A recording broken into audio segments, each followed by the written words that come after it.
Chapitre 14. Le genre mental. Les étudiants en psychologie qui ont suivi la direction moderne de la pensée dans les phénomènes mentaux sont frappés par la persistance de l'idée d'un esprit double qui s'est manifesté puissamment dans les 10 ou 15 dernières années et qui a donné naissance à un grand nombre de théories plausibles concernant la nature et la constitution de ces deux esprits. Thomson-Hudson s'est acquis une grande popularité en 1893 en avançant sa théorie bien connue de l'esprit subjectif et de l'esprit objectif, qu'il affirmait exister conjointement dans chaque individu. D'autres auteurs se sont attirés une attention au moins égale avec leur théorie concernant l'esprit conscient et subconscient, l'esprit volontaire et involontaire, l'esprit actif et l'esprit passif, etc., etc. Les théories de ces différents philosophes diffèrent les unes des autres, mais il subsiste cependant dans tout le principe de la dualité de l'esprit. L'étudiant en philosophie hermétique est tenté de sourire quand il lit ou quand il entend parler de ces théories nouvelles au sujet de la dualité de l'esprit, chaque école se confinant avec ténacité dans ses propres idées et proclamant toujours partout avoir découvert la vérité. L'étudiant se reporte aux pages de l'histoire occulte et, tout au commencement des enseignements secrets, il retrouve des références à l'ancienne doctrine hermétique du principe du genre sur le plan mental, la manifestation du genre mental. En examinant tout cela avec attention, il se rend compte que la philosophie ancienne avait connaissance du phénomène de la dualité de l'esprit et en tenait compte dans sa théorie du genre mental. Cette idée du genre mental peut être expliquée en quelques mots aux étudiants qui sont familiarisés avec les théories modernes qui y font allusion. Le principe masculin de l'esprit correspond à ce qu'on appelle l'esprit objectif, l'esprit conscient, l'esprit volontaire, l'esprit actif, etc. Le principe féminin de l'esprit correspond à ce qu'on appelle l'esprit subjectif, l'esprit subconscient, l'esprit involontaire, l'esprit passif, etc.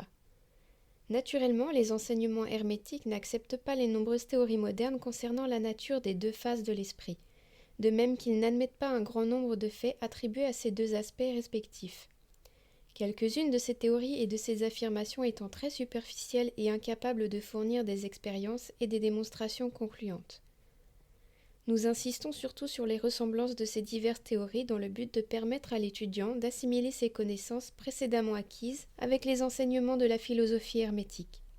Les élèves de Hudson remarquèrent ce jugement qui se trouve au commencement de son 2e chapitre de La loi des phénomènes psychiques, et que voici.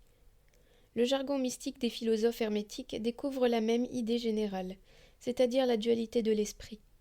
Si le docteur Hudson avait pris le temps et la peine de déchiffrer un peu du jargon mystique des philosophes hermétiques, il aurait pu acquérir beaucoup de lumière au sujet de la dualité de l'esprit. Mais alors, sans doute, son très intéressant ouvrage n'aurait pas été écrit. Voyons maintenant ce que nous disent les enseignements hermétiques concernant le genre mental. Les professeurs hermétiques commencent leurs enseignements à ce sujet en priant les élèves d'examiner le rapport de leur conscience au sujet de leur moi. L'étudiant est prié de diriger son attention sur le moi qui se trouve dans chaque individu. Il est amené à constater que sa conscience lui montre d'abord l'existence du moi. Il en conclut « je suis ». Au premier abord, cette affirmation semble le dernier mot de la conscience, mais un examen plus attentif découvre le fait que ce « je suis » peut être divisé en deux parties distinctes, en deux aspects qui, bien que travaillant en union et en conjugaison intime, peuvent cependant être séparés. Tandis qu'au premier abord, il semble n'exister qu'un « je », une étude plus profonde et plus attentive révèle l'existence d'un « je » et d'un « moi ». Ces deux frères mentaux diffèrent dans leur nature et dans leurs caractéristiques réciproques. L'examen de leur nature et des phénomènes qui émanent de la même volonté pourra jeter une grande lumière sur bien des problèmes de l'influence mentale. Commençons par considérer le « moi », qui est fréquemment confondu avec le « je » par l'élève, tant qu'il n'a pas poussé son enquête jusque dans le dédale de la conscience. Un homme considère son être sous son aspect du « moi », comme composé de certains sentiments, de certains goûts, de dégoûts, d'habitudes, de tics et de caractéristiques particulières, qui contribuent tous à former sa personnalité, ou le moi que lui-même et ses compagnons connaissent. Il sait que les sentiments et les émotions changent, qu'ils naissent et meurent, qu'ils sont sujets au principe de polarité qui le porte d'un sentiment extrême au sentiment contraire. Il considère que son moi n'est autre chose qu'une certaine connaissance qu'il a acquise et qui forme ainsi une partie de lui-même. C'est cela le moi d'un homme. Mais nous sommes allés trop vite. On peut dire que le moi de beaucoup d'individus consiste surtout dans la conscience du corps et de ses appétits physiques. Leur conscience étant imbue de la nature de leur corps, leur vie est donc pratiquement dirigée dans ce sens. Quelques hommes vont même jusqu'à penser que leur machine physique est une partie de leur moi. Ils la considèrent comme une partie d'eux-mêmes. Un auteur humoriste a écrit avec beaucoup de vérité que l'homme est formé de 3 choses essentielles: l'âme, le corps et les habits. Ces individus ainsi habillés perdraient leur personnalité si, par hasard, des sauvages venaient à les dépouiller de leurs vêtements, après un naufrage par exemple. Mais même ceux qui ne sont pas aussi étroitement butés dans cette idée de vêtements croient fermement que leur enveloppe physique fait partie de leur moi, et même est-ce moi lui-même. Ils ne conçoivent pas un moi indépendant de leur corps. Leur esprit leur paraît être pratiquement une chose appartenant à leur corps, ce qui est d'ailleurs vrai dans un grand nombre de cas. Mais au fur et à mesure qu'un homme s'élève sur l'échelle de la conscience, il devient capable de séparer l'idée du moi de l'idée du corps. Il pense que son enveloppe physique appartient à la partie mentale qui se trouve en lui. Mais même à ce moment, il peut encore identifier entièrement ce moi avec les états mentaux, les sentiments qu'il sait exister en lui. Il peut encore considérer ses états internes identiques avec lui-même, au lieu de les considérer simplement comme des choses produites par une petite partie de sa mentalité et existant à l'intérieur de lui, mais n'étant pas cependant lui-même. Il voit qu'il peut changer ses états intérieurs de sentiment par un effort de la volonté, et qu'il peut produire un sentiment ou un état d'une nature exactement opposée. Cependant, il se rend compte que c'est toujours le même moi qui existe. Ainsi, au bout d'un certain temps, il devient capable de mettre de côté ses divers états mentaux, ses émotions, ses sentiments, ses habitudes, ses qualités, ses caractéristiques et toutes les autres choses mentales qui lui appartiennent. Il devient capable de les considérer comme faisant partie de cette collection de curiosités et de choses encombrantes qu'on appelle le non-moi. Cela nécessite une grande concentration mentale et un pouvoir d'analyse considérable de la part de l'élève. Cependant, le travail est possible pour l'adepte. Même ceux qui ne sont pas aussi avancés sont susceptibles de voir, en imagination, comment ce processus peut s'accomplir. Une fois que l'élève, comme nous venons de le dire, a fini de mettre de côté comme faisant du non-moi les sentiments qui habitent son esprit, il s'aperçoit qu'il est en possession consciente d'un être qu'il peut considérer sous le double aspect du moi et du je. Le moi sera perçu comme une chose mentale dans laquelle les pensées, les idées, les émotions, les sentiments et les autres états mentaux peuvent être produits. Il peut être considéré comme le saint mental, c'est ainsi que les anciens l'appelaient, capable d'enfanter les fils mentaux. Il apparaît à la conscience comme un moi, doué du pouvoir latent de créer et d'engendrer une progéniture mentale de n'importe quelle nature. Ses pouvoirs d'énergie créative sont énormes. Et encore, il semble qu'il reçoive quelque forme d'énergie soit de son compagnon le je, soit d'autres jeux extérieurs à lui, pour être capable de réaliser matériellement ses créations mentales. Il résulte de cela qu'il se constitue une capacité énorme de travail mental et d'habileté créatrice. Mais l'étudiant se rend vite compte qu'il ne trouve pas seulement cela dans sa conscience intime. Il trouve qu'il existe une chose mentale qui est capable de vouloir que le moi agisse dans une direction créatrice et qui est également capable de se tenir en dehors de la création mentale et de se comporter vis-à-vis d'elle comme un spectateur. Cette partie de lui-même, il est porté à rappeler « je ». Il peut se reposer à volonté sur sa connaissance. Il trouve dans ce « je » non pas une faculté d'engendrer et de créer activement dans le sens du processus graduel ordinaire des opérations mentales, mais une faculté de projeter une énergie du « je » vers le « moi », une faculté de vouloir que la création mentale commence et suive régulièrement son cours. Il s'aperçoit également que le « je » est capable de rester neutre, de rester témoin inactif des créations et des générations mentales du moi. Ce double aspect de l'esprit se trouve dans tout individu. Le « je » représente le principe masculin du genre mental. Le « moi » représente le principe féminin. Le « je » est l'aspect de l'être. Le « moi » est l'aspect du devenir. Vous remarquerez que le principe de correspondance opère sur ce plan de la même manière qu'il opère sur le grand plan, sur lequel la création des univers s'accomplit. Les deux plans sont de nature semblable, bien qu'ils soient profondément différents en degrés. Ce qui est en haut est comme ce qui est en bas. Ce qui est en bas est comme ce qui est en haut.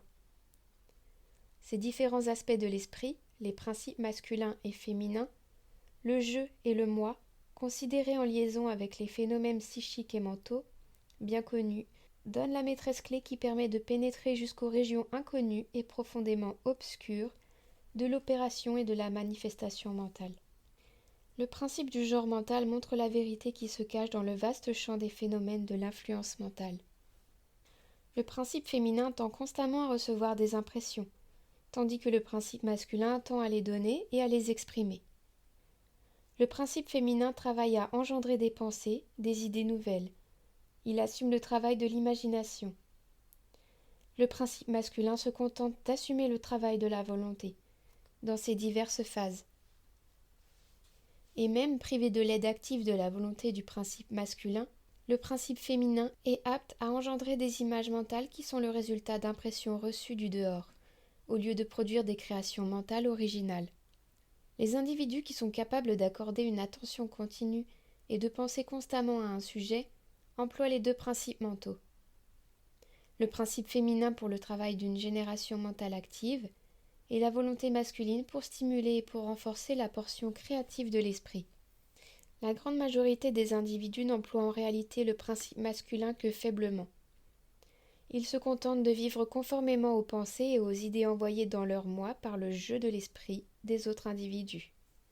Mais notre intention n'est pas d'insister longuement sur cette partie du sujet que l'on peut étudier dans n'importe quel bon ouvrage de psychologie, avec la clé que nous avons donnée en ce qui concerne le genre mental. Celui qui étudie les phénomènes psychiques est instruit de merveilleux phénomènes classés sous le nom de télépsychie, de transmission de pensée, d'influence mentale, de suggestion, d'hypnotisme, etc. Un grand nombre de gens ont cherché une explication de ces différentes phases de phénomènes dans les théories des divers professeurs qui préconisent la dualité de l'esprit. Ils ont raison dans une certaine mesure, car il y a très nettement dans ces phénomènes une manifestation de deux phases distinctes d'activité mentale. Mais si ces élèves considéraient cette dualité de l'esprit à la lumière des enseignements hermétiques concernant les vibrations et le genre mental, ils verraient que la clé qu'ils recherchent depuis longtemps se trouve à portée de leurs mains. Dans le phénomène de la télépsychie, on voit comment l'énergie vibratoire du principe masculin est projetée vers le principe féminin d'un autre individu et comment ce dernier s'empare du germe de pensée et lui permet de se développer jusqu'à maturité complète. La suggestion et l'hypnotisme opèrent de la même manière. Le principe masculin de l'individu qui donne la suggestion dirige un courant d'énergie vibratoire ou de pouvoir de volonté vers le principe féminin de l'autre individu, et celui-ci l'accepte, la fait sienne, puis agit et pense en conséquence. Une idée ainsi logée dans l'esprit d'une autre personne croît et se développe et finit par être considérée comme le véritable fils mental de l'individu, tandis qu'en réalité elle est comme l'œuf du coucou placé dans le nid du moineau, où il détruit la véritable descendance et fait sa maison du nid de son hôte. La méthode normale consiste à coordonner et à faire agir harmonieusement dans l'esprit de l'individu les principes masculins et féminins en liaison étroite l'un avec l'autre. Malheureusement, chez la grande majorité des gens, le principe masculin est paresseux. La quantité de pouvoir de volonté est trop faible. Il en résulte que ces individus se laissent entièrement mener par les esprits et la volonté des autres personnes, à qui ils permettent de penser et de vouloir à leur place. Comment des actes ou des pensées originales peuvent-ils être accomplis par ces individus paresseux? La plupart des gens n'est-elle pas un écho, une simple ombre de ceux qui ont une volonté et un esprit plus puissants qu'eux? Le mal est que les personnes paresseuses agissent toujours avec la conscience du moi. Ils ne comprennent pas l'existence d'une chose telle que le je. Elles sont polarisées dans le principe féminin de l'esprit et le principe masculin, dans lequel se loge la volonté, reste inactif et n'est pas employé. Les femmes et les hommes vraiment puissants utilisent invariablement le principe masculin de la volonté, et c'est à ce fait qu'ils doivent matériellement leur force. Au lieu de vivre sur les impressions créées dans leur esprit par celui des autres, ils dominent leur propre esprit par leur volonté, ce qui leur permet d'obtenir les images mentales qu'ils désirent, et même de dominer par le même procédé l'esprit des autres individus. Regardez les gens puissants. Voyez comment ils font pour implanter leurs pensées dans l'esprit des foules, obligeant celles-ci à entretenir des idées conformes à leurs désirs et à leur volonté. C'est pour cette raison que ces foules se laissent mener comme des troupeaux, ne manifestant jamais une pensée originale et ne se servant même pas de leur propre pouvoir d'activité mentale. On peut voir le genre mental se manifester autour de nous à toute heure de notre vie. Les individus magnétiques sont ceux qui sont capables d'utiliser le principe masculin pour imprimer leurs idées chez les autres personnes. L'acteur qui fait pleurer, rire ou crier les spectateurs à volonté se sert de ce principe. Il en est de même de l'orateur applaudi, de l'homme d'État, du prédicateur, de l'écrivain ou de tout autre individu susceptible d'attirer l'attention du grand public. L'influence particulière exercée par certaines personnes sur leur entourage est due à la manifestation du genre mental, employé dans la direction vibratoire, comme nous l'avons déjà dit. Dans ce principe gît le secret du magnétisme, de l'influence personnelle, de la fascination, etc., en même temps que le secret de tous les phénomènes généralement groupés sous le nom d'hypnotisme.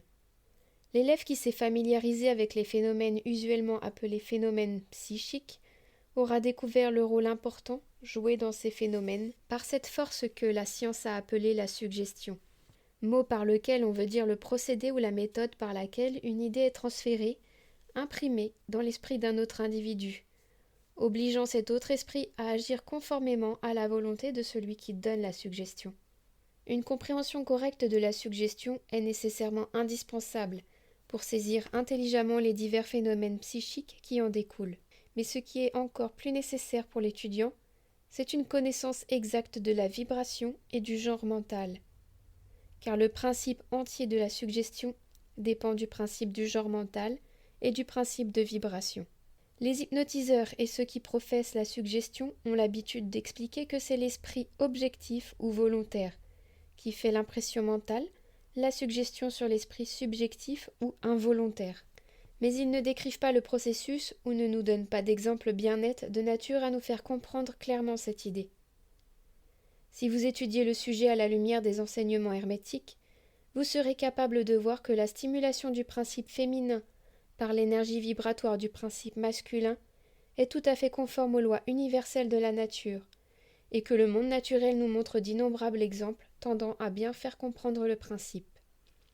En fait, les enseignements hermétiques montrent que la création de l'univers suit la même loi, et que dans toute manifestation créatrice, que ce soit sur les plans physiques, spirituels ou mental, c'est toujours le principe du genre, c'est-à-dire la manifestation des principes masculins et féminins, qui opère. Ce qui est en haut est comme ce qui est en bas. Ce qui est en bas est comme ce qui est en haut.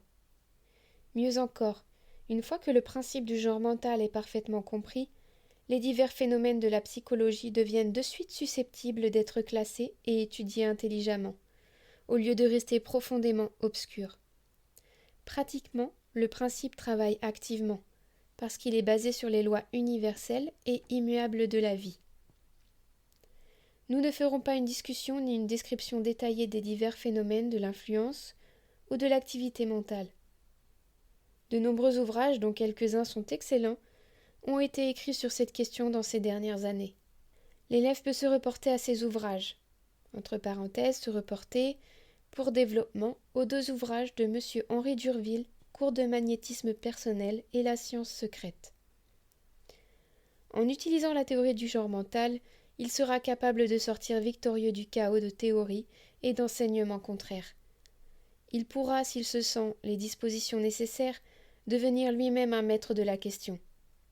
Notre but n'est pas de faire un récit détaillé des phénomènes psychiques, mais de donner à l'étudiant une clé qui lui permette d'ouvrir les innombrables portes qui ferment le temple de la connaissance qu'il désire explorer. Nous espérons que, dans cette étude des enseignements du Kybalion, on trouvera les éclaircissements susceptibles de résoudre de nombreuses difficultés embarrassantes, une maîtresse clé capable d'ouvrir de nombreuses portes. Tandis qu'il est d'usage d'entrer dans des détails approfondis sur les innombrables phases des phénomènes psychiques et de la science mentale, nous avons préféré placer dans les mains de nos élèves les moyens d'aborder avec succès n'importe quel sujet susceptible de les intéresser. Avec l'aide du Kybalion, tout individu peut entreprendre n'importe quel ouvrage occulte. la vieille lumière de l'Égypte éclairant de nombreuses pages obscures et de nombreux sujets impénétrables. Tel est le but de cet ouvrage. Nous n'avons pas expliqué une philosophie nouvelle.